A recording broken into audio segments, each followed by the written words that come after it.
Klimatická zmena sa prejavuje viditeľne aj u nás na Slovensku. Dôkazom je uplynulé leto, ktoré lámalo rekordy v denných aj nočných teplotách a pribudlo viac suchých dní či dokonca mesiacov.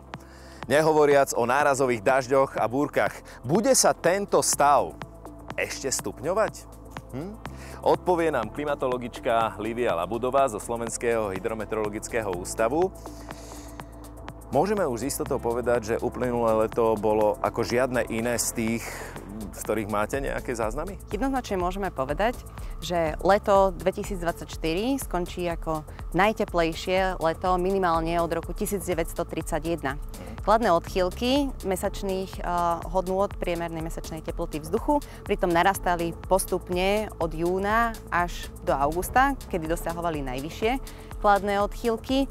Pričom leto ako sezóna, keď sa pozrieme na priemernú letnú teplotu vzduchu, dosiahla odchýlku 2 až 3 stupne nad úrovňou dlhodobého priemeru 1991 až 2020.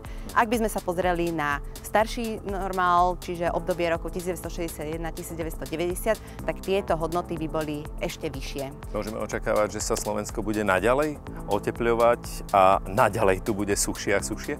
Klimatické scenáre pre Slovensko ako aj pre Európu naznačujú naďalej rast priemernej teploty vzduchu, a to na všetkých úrovniach, čiže od mesačných hodnôt cez sezónne až po ročnú, pričom tento trend je rýchlejší než v globále. Čiže ak hovoríme o oteplení o 1,5 stupňa na úrovni globálnej teploty vzduchu, tak pre Európu to znamená približne dvojnásobok. Aké extrémy počasia sme zažili v našej krajine počas leta?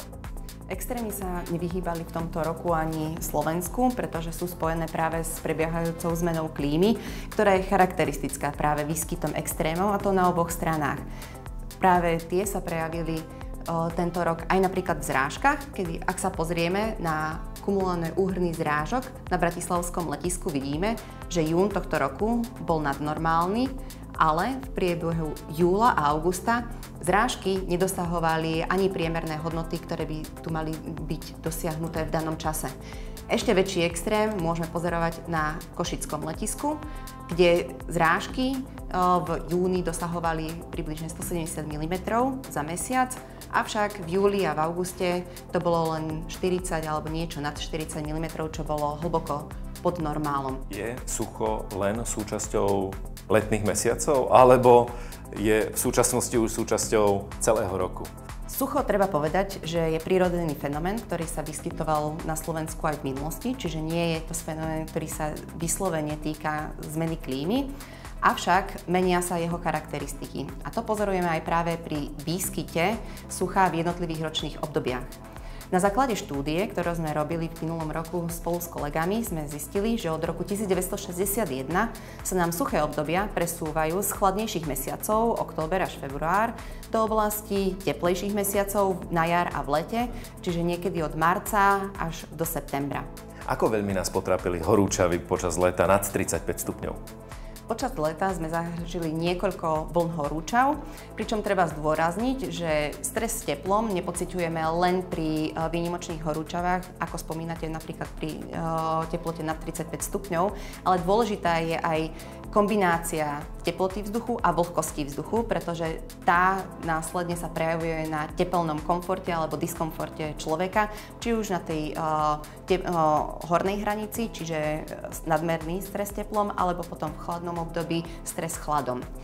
V súčasnosti pripravujeme alebo testujeme nové produkty v rámci medzinárodného projektu Clim4Cast, ktoré sa zameriavajú aj práve na tento tepelný komfort človeka alebo tepelnú záťaž pre človeka, pričom neuvažujú len klimatologické faktory, a teda teplotu vzduchu, vlhkosť vzduchu, rýchlosť vetra, ale takisto zahŕňajú aj fyziologické procesy prebiehajúce u človeka, a následne sa modeluje miera záťaže.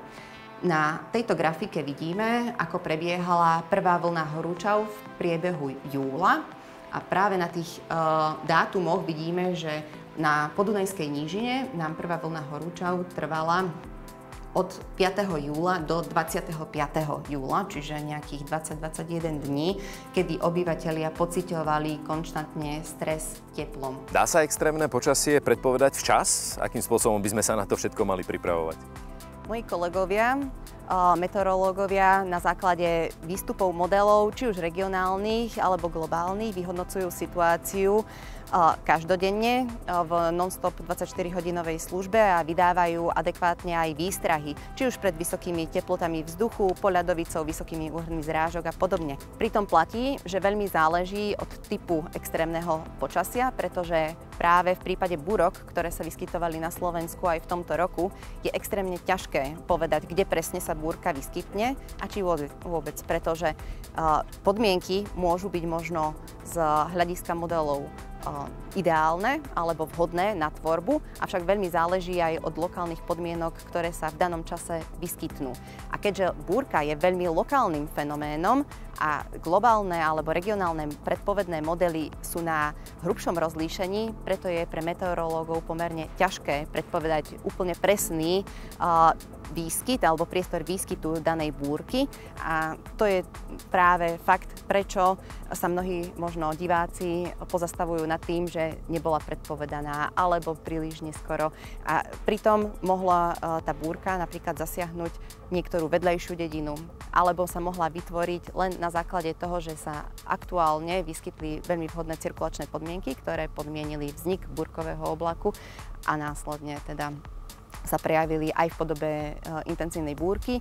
Avšak naozaj maximálna snaha je prinášať čo najpresnejšie predpovede a varovať obyvateľstvo dostatočne včas aj pred takýmito extrémami.